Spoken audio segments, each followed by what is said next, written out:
Et salut à tous, bienvenue dans une nouvelle vidéo d'interview. Alors cette fois-ci, j'ai eu la chance de m'entretenir avec le groupe italien de progressive death metal Nanga Parbat, qui est donc mon numéro 1 du mois de mars 2021, comme vous avez pu le voir dans ma vidéo de Countdown Monthly Ranking Album.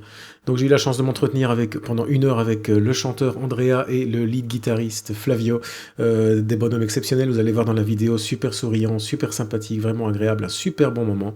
Et voilà, donc je leur ai posé les questions habituelles, les questions sur leur formation, sur les lyrics derrière leur texte, sur l'histoire du nom de leur groupe, etc., etc. Vous allez voir une conversation super agréable. Enfin, je vous laisse en bonne compagnie, donc avec le chanteur et le guitariste de Nanga Parbat. À plus, enjoy! So guys, welcome to Melomic channel again for a special band interview, and my god, again a great band discovery this week with this band. I am here with Flavio, a lead guitar player, and Andrea at the vocals for the band.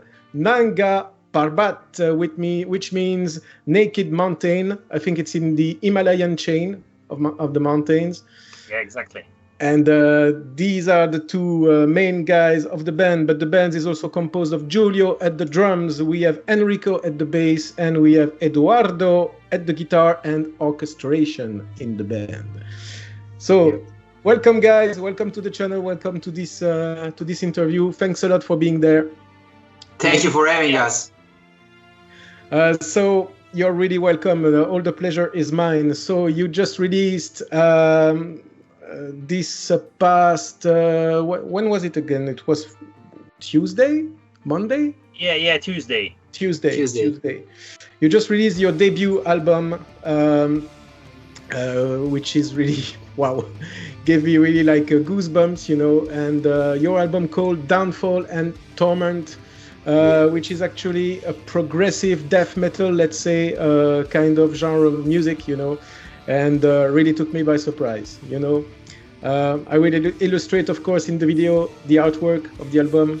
Caught my eye directly, say, great, that's interesting, you know. And then hit the play button, and that was it, you know. Enough. After 2 tracks, I say, okay, this one is for me, you know. Amazing album, really. So I am here with you guys. Thanks again to be there, and we're gonna discuss a little bit together about your band, about your music, your lyrics, your projects, etc., etc. So, welcome guys again. Thank you, Miguel. Thank you, Miguel. Thank you a lot. So, Nanga Parbat means naked mountain, as I was saying. Why? Why did you choose the name of this band? It's a short story actually. We just choose this name in particular because I proposed it to the band, because I am also the mountaineering guy of the band. I am an alpinist, and I usually climb and ice climb and mountaineer by myself since I was a kid with my father, and I grew up with this myth of this impossible 8,000 meters mountain named Nanga Parbat, which is actually not one of the highest. It is the 9th highest mountain in the Himalayan range and on Earth, of course, but it is one of the deadliest, because maybe not today, because the techniques, the materials, the overall knowledge of climbing is much higher. But back in the days, it was like an impossible, really impossible mountain. Like 1 out of 2 who try to ascend it would probably die. There's a 50% of dying of death during the first ascent, and so even the first one who was ever ascended, it was a German named Hermann Buell. He had just a really lot of luck not dying out there, and so I really liked this story since I was a child. And one day I proposed the name to the band, and they just told me, Sounds good. This is fucking great. So that's it. It's not because the original meaning of the Urdu language that means naked mountain, but more for the nickname that the Americans and the Englishmen gave to the mountain, which is the Killer Mountain. Okay. So it is quite metal mountain in some way. So we like it. Okay, so because you have maybe like peaks, and you can go down and go up in the peaks again. Yeah, exactly. Okay, cool. Nice story, interesting. Yeah. By the way, you're from the Roma area? Yeah, we live in Rome. We live in Rome, but actually we have Eduardo who lives in France, in Paris. Okay. So we look forward to the end of this quarantine and all this stuff to really get together and have a beer together to enjoy the album, the release date. Yeah. We did something like an online Skype meeting to celebrate. It's not the same. It wasn't enough. So good times will come, don't worry. Yeah, we will get there.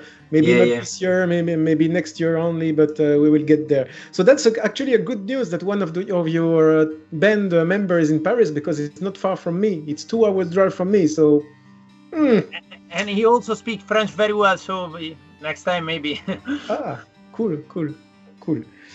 Can I maybe tell you what kind of the music that you play makes me think about? Yeah, go ahead. Yeah. But I asked before because sometimes bands don't like to get compared, So. No, we like it. We like it. Go compare. Okay. So did you ever learn about? I guess you know them. Black Crown Initiate. Actually, I do. You don't? Yeah. Never heard of them, and Flavio is the nerd metal guy, so he knows all the bands, and so if he doesn't know a band, then it means that I clearly cannot know that band. So unfortunately, but we will go and listen to some of their tunes and their music, so we can educate ourselves. My fault, but I don't know them. But my fault. No, it's just for me when I listen to your album, it say, okay, if I have to file your album in a category, I will put directly, if I get the vinyl one day, if I'm lucky to have the vinyl one day, and I want it, please release it on vinyl. It will come. Promise. I insist. Don't worry. I want this thing, I want it. I just want it physically, on a beautiful vinyl with this beautiful artwork.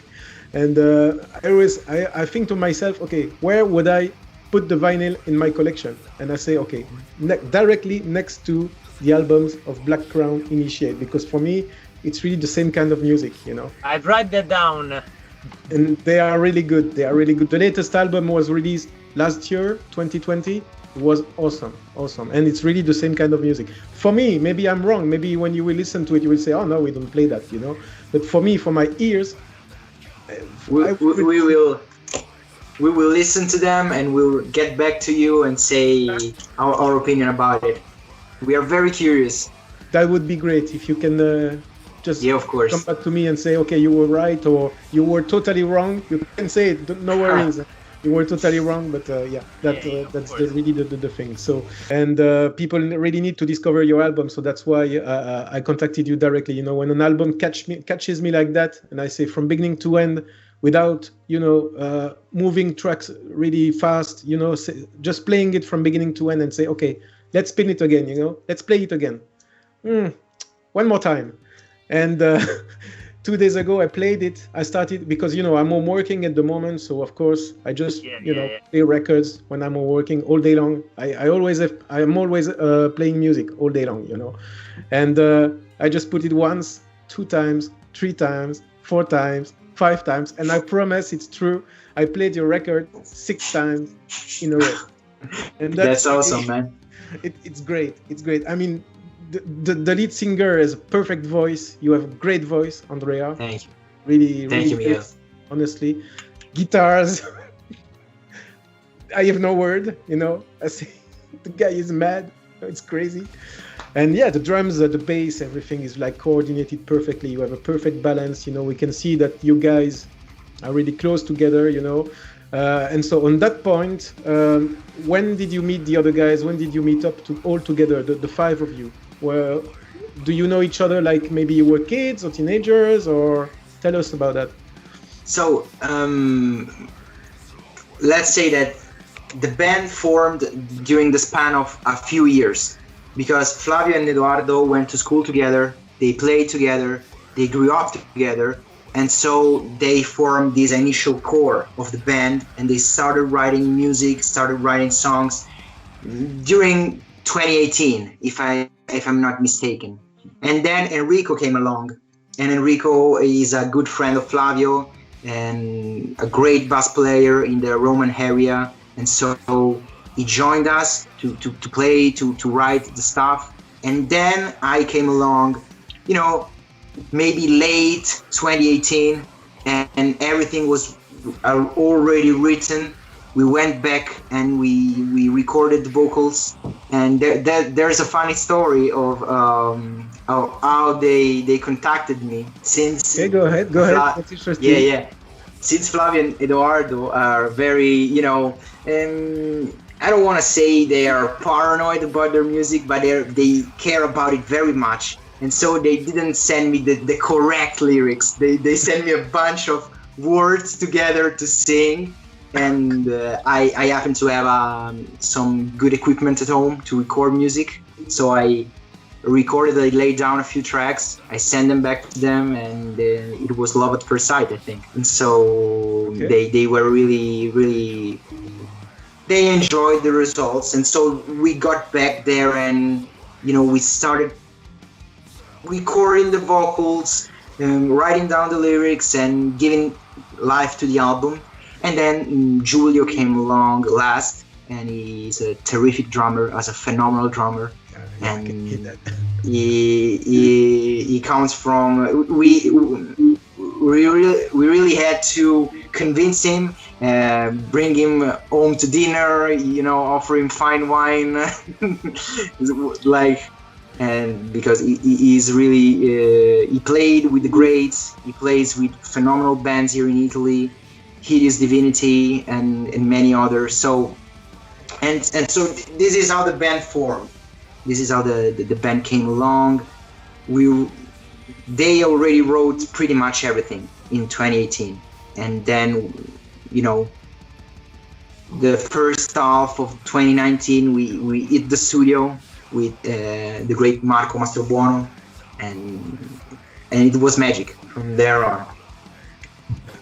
I just would like to say that me and Eduardo really worked a lot on on the songs before the band was formed, but really the results of Downfall and Torment it's the merit of all the band. Me and Eduardo wrote the songs, but without every single member, without the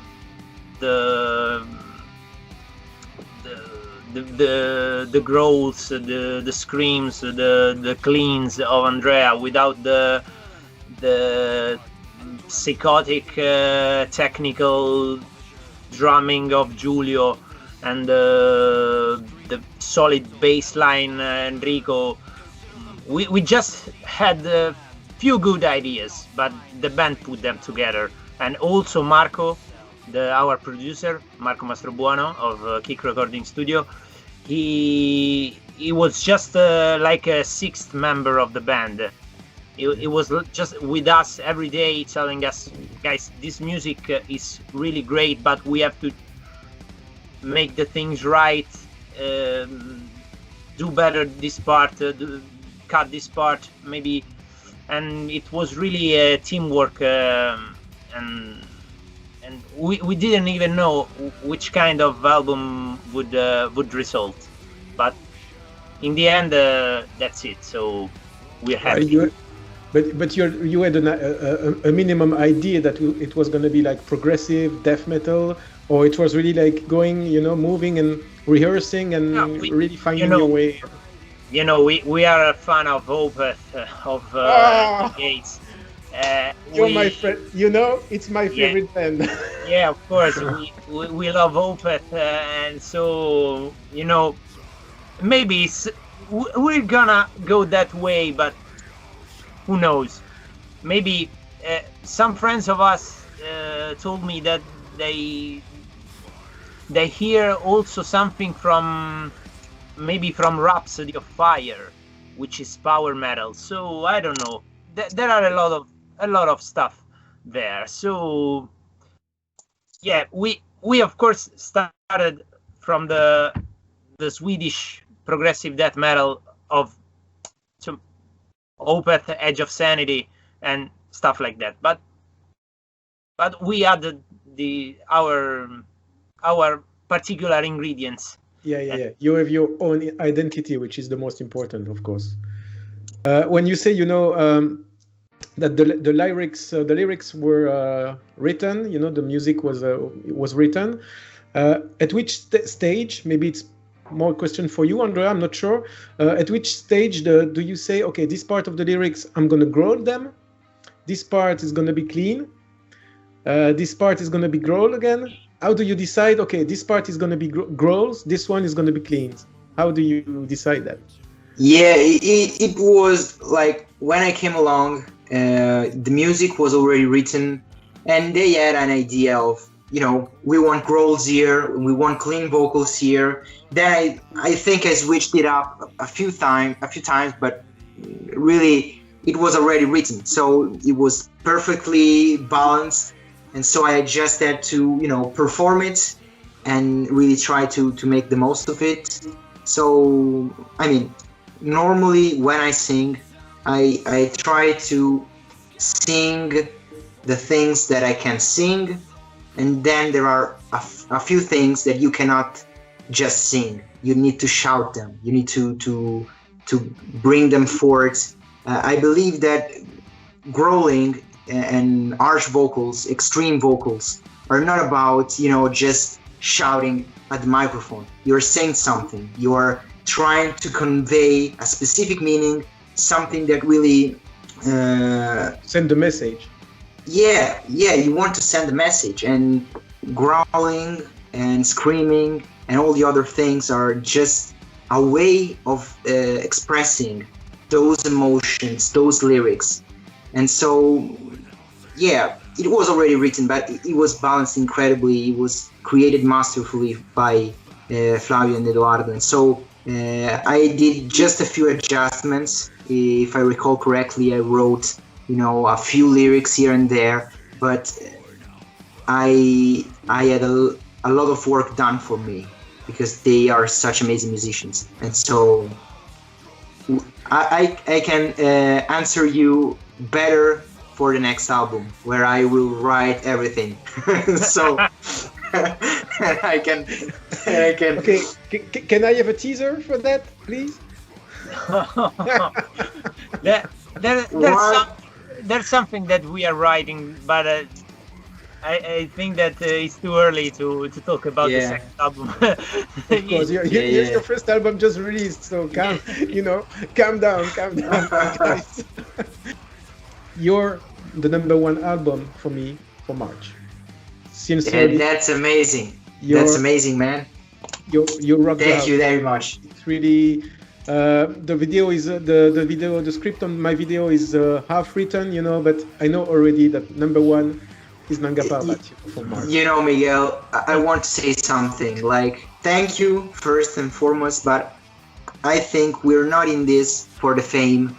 I think if we can make a track that speaks to someone, that helps someone, that makes someone feel good, that makes someone bang, that's amazing. We're not here for the crowds.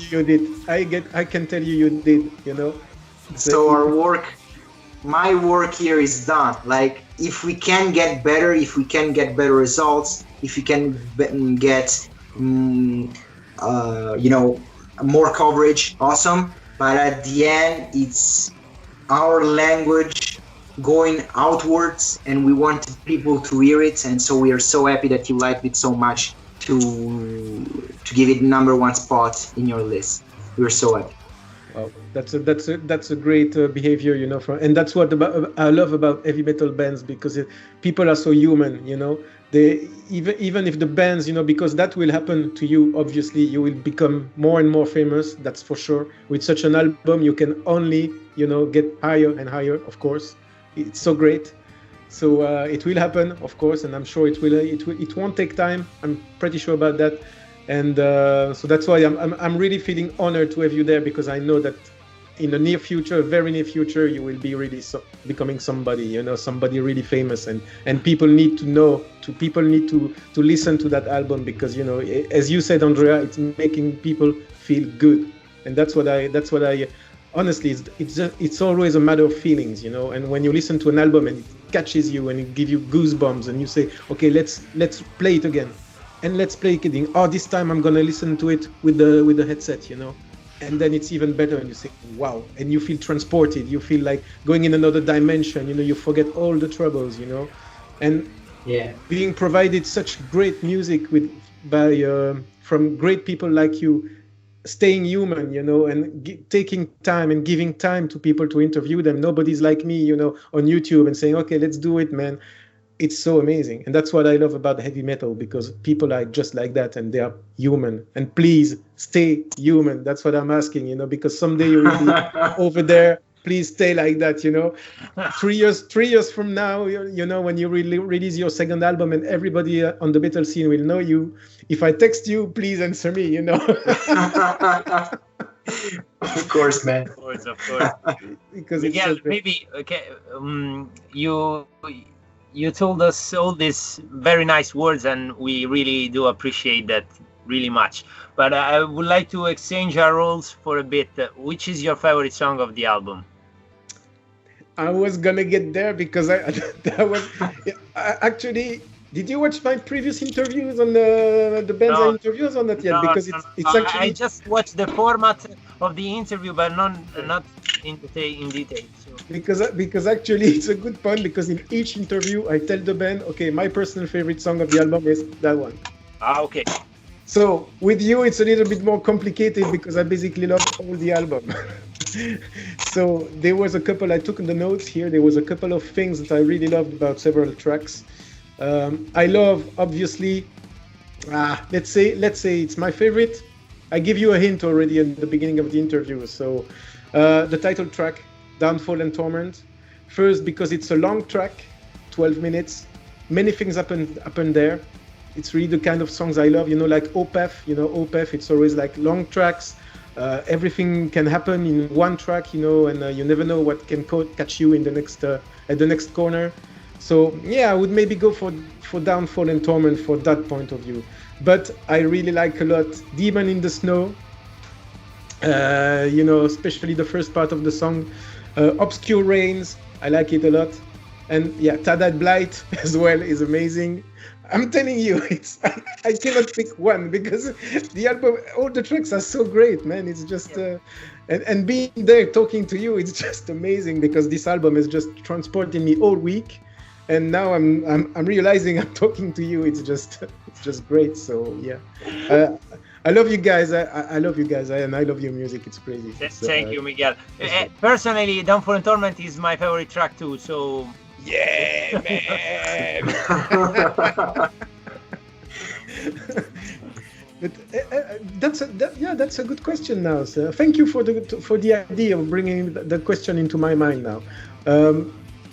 As a music player or as a singer in a band, when you listen to your album personally afterwards, when it's been released, you listen to the final thing, the final product. Does it occur like you say, oh, on that track we should have done that thing instead of that thing, but now it's too late, it's it's pressed, it's released, blah blah blah. Do you also ask questions to yourself saying, which track do I prefer personally? Is it questions like us fans, we ask ourselves all the time, but as a band, playing your own music, are these questions that it happens to you to ask you personally to yourselves, or never? Do you want to go first, Fabio? No, you can tell them. Let's say you told that I'm a paranoid, so I'm out of the band. So, we listen to the album like maybe a few hundred times, like recording it, every single note, every single riff. So at the end of the day, you're really left with, oh my god, I can't hear it anymore. Please make it stop. It's driving me crazy because you listen to it 5 times and it's cool because you listen to it while you're doing stuff, you're enjoying it, you're looking for the things that you like and that you love, and etc. But we are looking for mistakes, for errors, for things to improve, and so we'll listen to it a lot of times. But to answer you, maybe my favorite song is Curse of the Toe. So it's a great mix of clean, harsh vocals, great riffs, great build-ups, and so that for me is a song that speaks for itself. It's a song that it's really, up there with Tidal Blight and Downfall and Torment. For me, Curse of the Toe. But I have to say, we listened to this album for a very, very long time. We are listening to it now for maybe 1.5 years. So for us, it's all news. We are so happy to have it released, and we are happy to hear the comments of people, to hear the thoughts of people, because we thought it all. We really thought about it day and night for the past 1.5 years, and so we're just so happy to, it's like carrying a baby in your belly. When it's out, all right, it's out. I don't want to take it back in. I listened to it on the day after the release, on the 24th. I listened to it from the start to end, and it's a great album. And Curse of the Toe, it's my favorite song. Cool, yeah. Cool. And I get what you mean, because it's like, let's compare. It's like the guy who is working in a bakery. He builds the bread every day. So maybe in the end he's bored with bread. Even if he likes bread, he's not gonna touch it and eat it because he does it, all day long. And so he's disgusted, not disgusted, but he says, okay, no more bread. So it's kind of the same process, I guess. Pretty much, yeah. It's great. Yeah, what about you, man? There's also a nice part of this, would say, mechanism, and we maybe can see and hear the final version of the song, and thinking it's way better than the first version. So we will maybe have this this thing that is funny for us and makes you proud of your music. Of course, and you can be proud because it's a perfect, beautiful baby. Thank you, Miguel. It's really from the bottom of my heart. Great album, great feeling. The compositions, everything. The way you sing, Andrea, I love your voice. Thank you. How do you do? How do you do to? It's always a question that I ask because it's something that I never understand. How can you move from that voice to that voice just like that? And like, I mean, I know it's recording, but I guess when you will be performing on stage, when all this shit is over, you know, and when I will see you live from the first row in the very near future, I hope. How do you manage to move from a voice to another, especially if you're performing on stage? I mean, without, you know, no hesitation, no. So, thank you for the question. It's a very great question.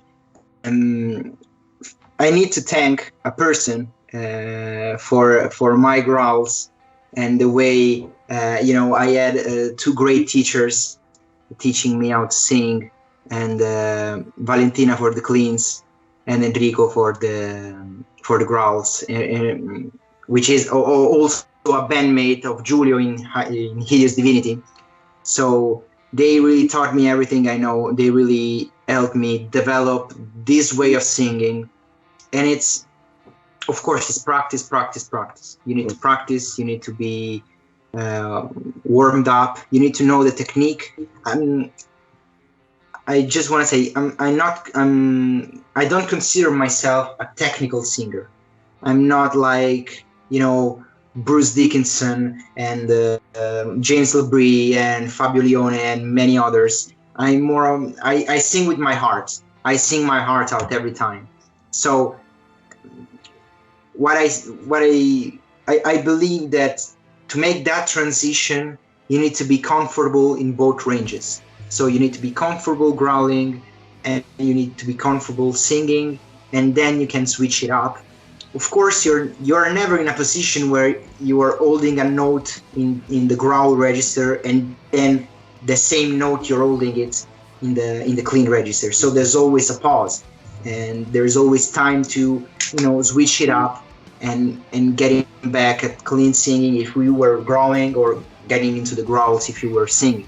But of course, as you said, it's a recording, so I had time to first record all the clean singing, and then going back to do the growls a few days later.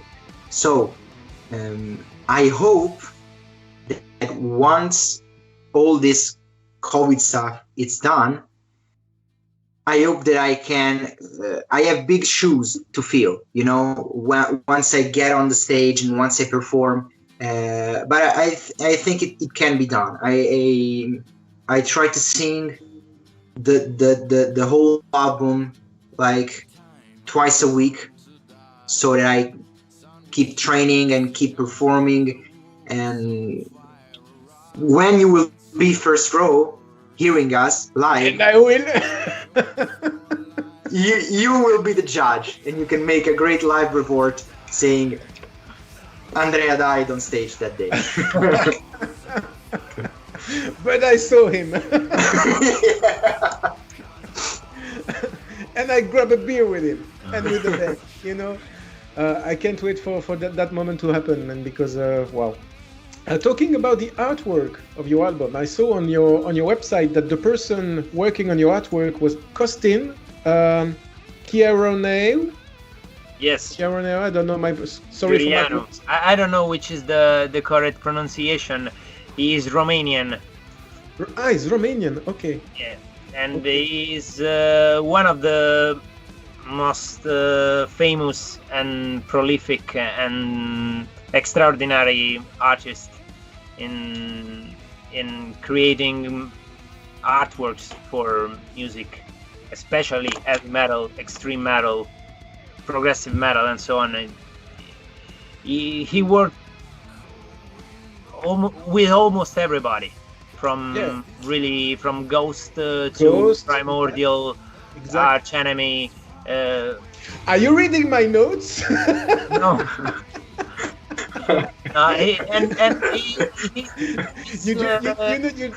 You just said the three bands in the same order that I worked them on paper. You know?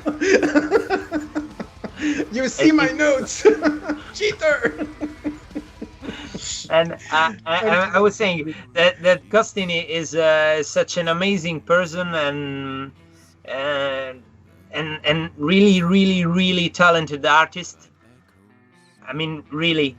And we were just like, I want to have an artwork which must be special. You know, every band I think wants something like that. So we talked to him, and he was like, okay, you give me the music, then I see what will come to my mind. So Costin listened to the entire album,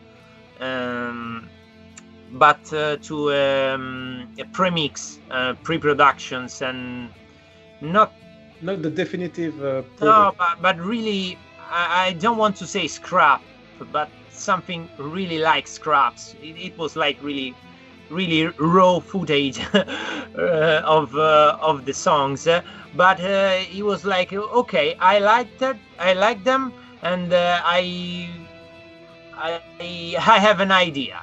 He came up to us with a sketch, with a drawing, and we were like, this is just outstanding. This is just, and we loved it. Just the sketch. I think even the sketch was like top notch. So it was love at first sight, really. Cool. And I still have the artwork hang here and there in my house, because we still don't have the physical CDs, but I mean it's such a beautiful artwork, and everybody, even other musician friend of us, just tell us the artwork is great. And I confirm. You want me to tell you a little story about that? Yeah, of course. Yeah. I am part of a group, quickly, because I'm not here to talk. It's not about myself, but we're going to talk about you, but it's about you anyway. I'm part of a fan group on Facebook of OPEF, and every Tuesday, people are allowed to post on this group, only on Tuesdays, the recommendations of new music, or music that you like, blah blah. Only Tuesdays, and we tag it like iTunes Traders Tuesdays, And then I get to know your album. It was a Tuesday, and say, okay, it's Tuesday. I'm allowed to do it. So I posted, the link of your album on the group and say, guys, if you like progressive death metal, gonna check it out. That one, And in 5 minutes, I have already like 20 notifications. Oh, that person liked your post. That person commented your post. That person, and many people came and say, "Oh, what the fuck? Nice artwork. Who are they? And then I said, it's an Italian band. Do they sing in English? Yeah, it's in English. Awesome, great artwork. And then people get to know your album, and then come back to me. Wow, I confirm, and thanks for the sharing. It's a great album, And you saw all these reactions. I'm telling you, I'm getting goosebumps myself just about explaining to you. I'm getting goosebumps. People were coming directly and saying, thanks, man, for sharing this amazing album, amazing artwork. And even a guy came and say, oh, by the way, what means a Nanga Parbat? I say, come on, man, I did my artwork. What do you think? I did my homework. Guys, I really recommend you to listen to this Nanga Parbat band who released their first debut album this past Tuesday. It's just amazing. If you love progressive elements, if you love death metal elements, if you love the mix of clean vocals, if you love the mix of harsh vocals, amazing guitar player, amazing drummer, amazing bass, everything in that band is amazing. So I really recommend that you listen to that album and look at these guys, look how friendly they are. all smiley, you know, look at them, beautiful smiles, so human, so great musicians. Singer is awesome. Wow, great band, man. And I leave you the final word. Yeah, we are so happy that you asked for this interview. We are so happy this turned out. I think I can speak for me, but I can speak even for Flavio. I think we made a friend.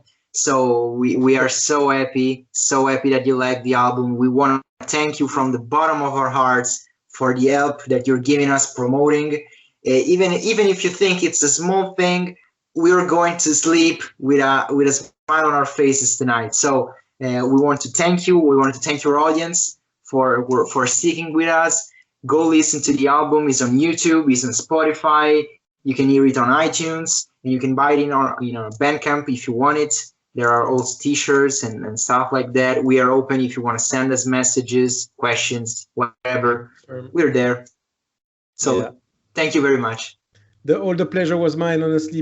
Thank you for being there, for being so friendly, for answering the question with such an open heart. You know, give the feelings. You know, and you're great. You deserve to be known. You deserve for a maximum people to listen to that album. It's not for nothing that I put it. Spoiler alert.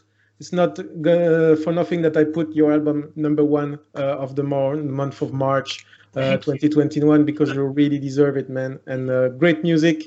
And I wish you, honestly, the very best for your album, for your music, for your band, for your performances, for the tours. And please, if you have the opportunity, come to Belgium or not too far away. That would be amazing. And I wish we get there sometime. But thanks again for your time. Really appreciate it. And guys, you're amazing. And not only you're great musicians, talented musicians, but you're also like great human beings. I can see that. Look at their faces. Look at their faces, honestly. Isn't it great? We're just nerds. Yeah, we're heavy metal nerds. Exactly. And don't forget, I am personally a vinyl nerd. So please, especially now that please, because especially that your album is my #1 monthly. You know, I always have this tendency to want the vinyl. Because it's my #1 for the month. I want it in my collection. So please. Yeah. As soon as you do it, please drop me a message. I will buy it directly from you guys. If you can sign the thing for me. And of course. Wow. Love you guys. Thank you a lot, man. Thanks a lot to you. Bye. Thanks a lot. Thank you, Miguel. Thank you for having us. Thanks a lot. Bye-bye, guys. Bye, guys. Bye, Miguel. Bye-bye.